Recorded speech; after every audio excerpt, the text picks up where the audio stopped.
Olá a todos, sejam todos bem-vindos. Meu nome é Isabel, sou professora de Geografia e essa aula serve para sexto ano A e sexto ano B. Quais são nossos temas, tá?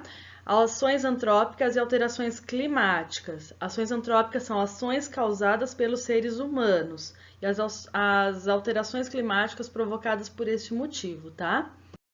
Nós vamos trabalhar basicamente a habilidade EF06G13 e a habilidade EF06G32, tá bom? Fala basicamente sobre alterações climáticas e alguns fenômenos meteorológicos climáticos que são provocados principalmente pela ação humana. Além de habilidades que falam sobre o GPS, sobre a cartografia digital, a importância do GPS, né, na verdade, para analisar essa situação de desmatamento, de catástrofe e ações antrópicas, tá bom?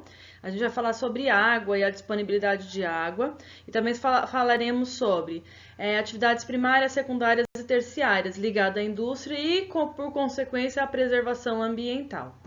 Lembrando que esse é o quarto plano do quarto bimestre. Impactos humanos no meio ambiente. Escrevi esse texto para vocês analisarem alguns aspectos, tá bom? O ser humano, a partir do momento que ele vive na Terra e ele transforma essa Terra, a gente tem uma alteração das paisagens num aspecto absurdo e absoluto. Com o advento da indústria, isso se intensifica, né? Essa indústria ela começa na Inglaterra, depois ela toma conta do mundo, e aí a gente vai ter, por consequência, o aquecimento global. E a gente sabe que o aquecimento global vai ser, sim, uma grande dificuldade para todos os habitantes do planeta, sejam eles animais, sejam nós, que somos animais racionais, ou mesmo para as espécies vegetais. A gente vai ter migração das áreas em volta do mar, das áreas que estão numa altitude de zero, e vão migrar provavelmente para o continente. O que vai acontecer? A gente vai perder áreas agricultáveis, florestas e tudo mais. Então vai ser uma tragédia muito grande. Além da água que existe no planeta, que o homem tornou-se uma grande parte imprópria para consumo, por conta da ausência de saneamento básico ou mau uso da água. Lembrando que de 100% da água que a gente tem pelo menos 97,6% aproximadamente dessa água, ela em situação de não probabilidade de consumo, que seria dentro de oceanos, calotas polares e geleiras. A gente não pode utilizar esse tipo de água. Então, para consumo, somente 2,4% da água doce, tá? É uma quantidade muito pequena e nem tão disponível assim. Então, assim, ela é um bem, né, um bem finito. Ela também é um bem que necessita de reaproveitamento e consumo consciente, né? Lembrando que São Lourenço é uma área de manancial e como que a gente lida com a gestão da água numa situação de tanta abundância de água, né? A gente tem aqui em São Lourenço da Serra uma diferença aí perante algumas áreas aí do planeta, tá bom? E o que é o efeito estufa? É um fenômeno atmosférico natural e ele é responsável pela manutenção da vida na Terra. Sem ele, nós não estaríamos vivos, não estaríamos aqui, porque a temperatura da Terra, num todo, seria em torno de 18 graus negativos. Impossibilitaria, por exemplo, o desenvolvimento de alguns seres vivos. O efeito estufa vai se agravar devido à emissão de combustíveis fósseis, entre eles, e o mais conhecido é a gasolina. Então, assim, um dos grandes motivos que a gente tem essa consequência do efeito estufa é o excesso de veículos e de gases também emitidos, né, pelas indústrias, tratamento de dejetos, uso de fertilizantes, atividades agropecuárias e alguns outros processos industriais. Então, o ser humano é um dos grandes responsáveis pelo desequilíbrio nesse tal efeito estufa. E as ilhas de calor? Vocês já foram para São Paulo e perceberam que lá em São Paulo é muito mais calor do que aqui em São Lourenço? Então, o nome que se dá a um fenômeno climático dessa forma é ilha de calor. Então, onde a gente tem bastante concreto, bastante construção e uma pequena quantidade ou quase nada de árvore, então a gente tem o aumento de temperatura. Então, é chamado ali de ilhas de calor, porque são áreas pequenas ou áreas, né, diferentes do entorno, e a gente tem esse aquecimento muito grande nessa área. E o que são fenômenos atmosféricos? Eles podem ser considerados eventos climáticos que ocorrem naturalmente, normal, não são consequência da ação humana, porém a nossa ação humana intensifica os intensifica. A radiação solar ela atravessa a atmosfera, aquece a superfície terrestre, os gases de efeito estufa absorvem parte da radiação infravermelha, aquecendo a superfície terrestre e abaixo, né, da atmosfera. A superfície terrestre absorve maior parte da radiação incidente para a geração de calor e reflete isso também. E a radiação ultravioleta, que é provocada pelo Sol, ela é composta por ondas eletromagnéticas, classificadas por três tipos: UVA, UVB e UVC. De toda a energia do Sol, a gente só recebe 9% da radiação ultravioleta. A camada de ozônio ela é responsável por boa parte dessa radiação. Dessa absorção, digamos assim.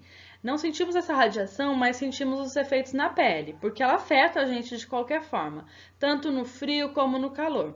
E se expor no sol traz bastante benefício, como a vitamina D, só que se a gente se expor errado, né, sem os demais cuidados, os devidos cuidados, a gente pode ter câncer, cegueira, queimadura de pele, e é necessário o uso do protetor solar por esse motivo. Então, a camada de ozônio, ela é uma proteção. Ela tem um buraco na camada de ozônio, os cientistas dizem que é na altura da Antártida, e ela foi agravada num determinado momento do mundo, quando a gente tinha um intenso uso de CFC, que é o clorofluorcarbono. E aí, onde estava esse clorofluorcarbono? A gente tinha nos motores de geladeira e em alguns desodorantes aerossóis.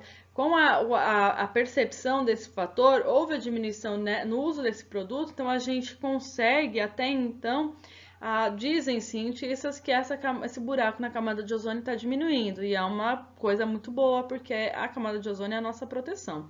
Então, ela é uma camada de gás ozônio que está na estratosfera entre 25 km de altitude e protege o planeta das radiações ultravioletas, que é extremamente prejudicial aos seres vivos. Então, o Sol é positivo, só que se não tiver a proteção correta, ele é bem negativo para a gente. O El Niño é uma anomalia climática. Ele é um fenômeno resultante do aquecimento anormal das águas do Pacífico na costa litorânea do Peru, onde é bem fria, tá? Ali é banhado por uma corrente chamada corrente de Humboldt. Onde geralmente as águas, né, são bem frias e tal fenômeno produz massas de ar quente e úmida e gera algumas chuvas na região do entorno e a diminuição do regime em outras localidades, tá bom? Tais como na Amazônia, Nordeste brasileiro e Austrália, Indonésia, entre outras. No Brasil, o fenômeno também contribui para o aumento de chuvas no sul e em partes do Sudeste e do Centro-Oeste. El Niño, ele é conhecido pelos meteorologistas como um garoto bagunceiro que vai lá e aquece anormalmente essas águas do Pacífico. Lembrando que o Oceano Pacífico ele está na costa oposta do Brasil, né, na costa da América do Sul, e qualquer fenômeno climático, anomalia que venha acontecer ali, vai impactar bastante aqui no clima brasileiro e de outras localidades, tá bom? Então a Terra nunca tem um evento isolado. E a laninha? Laninha é uma anomalia também climática, é um fenômeno exatamente inverso, ela representa um esfriamento anormal das águas do Oceano Pacífico em virtude da força dos ventos alísios. Esses ventos alísios são ventos predominantes circulares do Equador, tá bom? Então esses ventos eles interferem também no clima no hemisfério sul, no norte também, enfim. A laninha, ela no Brasil, ela provoca efeito oposto. Então ela intensifica a chuva na Amazônia, no Nordeste e em partes do Sudeste. Além disso, ela provoca queda de temperatura na América do Norte e na Europa, que não tem nada a ver com o Pacífico, para vocês verem como que os efeitos climáticos eles interferem e não são isolados. Que atividade vocês farão, né, no caderno e me mandarão a foto? Você sabia que o nosso comportamento é importante para o planeta, que o planeta fique saudável? Comente a respeito. 2. Você conhece desastres ambientais? E qual o nosso papel na prevenção desses desastres todos? Estude o conteúdo que está aí para vocês. Aqui em São Lourenço, questão 3. Você conhece áreas de risco ambiental? Beira do rio, montanha íngreme com casa em cima ou casa embaixo? Comente a respeito, tá? Lembra que as pessoas que vivem numa condição de perigo iminente, elas normalmente não são culpadas, elas são vítimas de um problema social aí que tem no Brasil, tá? Um dos. 4. Qual é o nosso papel na prevenção desses problemas ambientais diversos?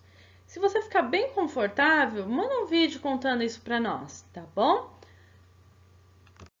Trago de sugestão para vocês 3 sites de pesquisa: o CEMADEM, o Ministério do Meio Ambiente e a Secretaria de Meio Ambiente do Estado de São Paulo, para vocês analisarem, ver o que tem, como que é isso, tá bom? E o sensoriamento remoto, ele é importante? Ele é. O que é? O que é o sensoriamento remoto, então? É o conjunto de técnicas e procedimentos tecnológicos que visa a representação e a coleta de dados da superfície terrestre, sem a necessidade de contato direto, tá? São indispensáveis, porque consegue acesso em lugares inimagináveis. Por exemplo, quem que usa? O exército, o ONG, a polícia, um monte de mapa, tá? Os cartógrafos. E para que serve isso? Para a gente principalmente monitorar áreas. Então, essa coisa da degradação ambiental, do problema ambiental, do desmatamento, da queimada, é essencial que a gente tenha um sensoriamento remoto de qualidade, tá? Trago para vocês a revisão sobre o ciclo da água e a gente vai falar muito rapidinho sobre a importância da água para a manutenção da vida. A gente sabe que a água é essencial para a manutenção da vida na biosfera, só que ela corre sérios riscos. Então, o nosso corpo é cerca de 60 a 70% de água, é composto de água.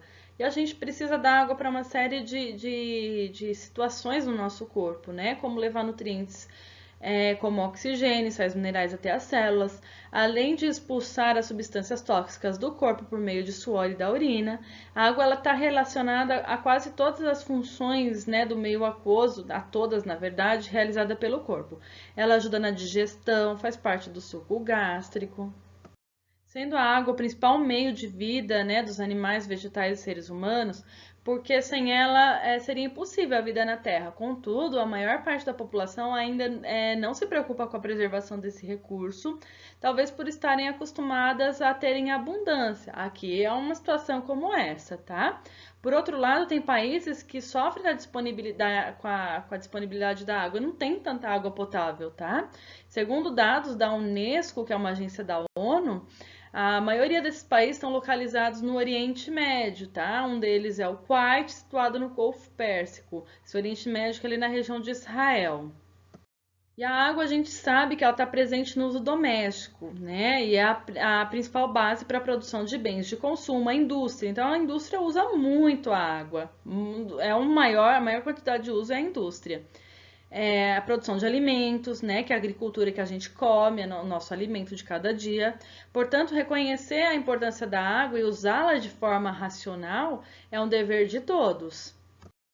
E qual a relação da cadeia produtiva com a questão da água e com a questão das catástrofes ambientais? Tudo, né?